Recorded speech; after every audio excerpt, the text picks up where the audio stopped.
রোগ, পুষ্টিজনিত অভাব এবং পোকার আক্রমণের লক্ষণ সমৃদ্ধ নমুনা বোর্ড এবং ইনসেক্ট বক্স, এই দুটি হচ্ছে আমার ইনোভেশনের উপাদান। আর আমার এই ইনোভেশনটির যে প্রেক্ষাপট সেটি হচ্ছে কৃষক যখন কোনো সমস্যা নিয়ে আসে তখন তার সমস্যাগুলো সঠিকভাবে বলতে পারে না, যার কারণে আমরা সঠিক ট্রিটমেন্টটি দিতে পারি না। এরপরে ইনোভেশনের ব্যবহার, নেক্সট স্লাইড। এটি হচ্ছে আমার ইনোভেশনের উপাদান। একটি হচ্ছে রোগ, পোকা ও পুষ্টির অভাবজনিত লক্ষণ সমৃদ্ধ নমুনা বোর্ড, যেটির মাধ্যমে কৃষক তার নির্দিষ্ট যে রোগটি হয়েছে বা পোকাটির আক্রমণ সেটিকে চিহ্নিত করতে পারবে।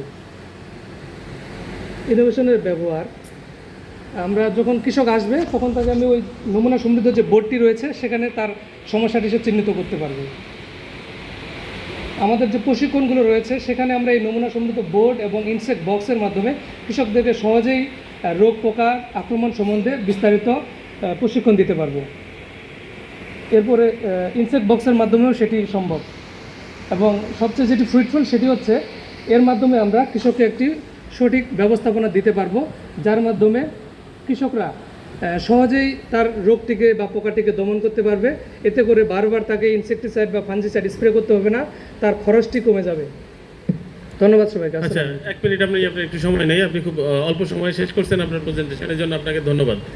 2 নম্বর কথা হচ্ছে যে আচ্ছা, এই যে আপনার উদ্যোগটা নিলেন সেটা হচ্ছে বিভিন্নভাবে কৃষকের যে রোগবালাইগুলো আছে সেগুলো তাদেরকে আপনার বোর্ড করে দিয়ে চিহ্নিত করে তাদেরকে সঠিকভাবে দেওয়ার চেষ্টা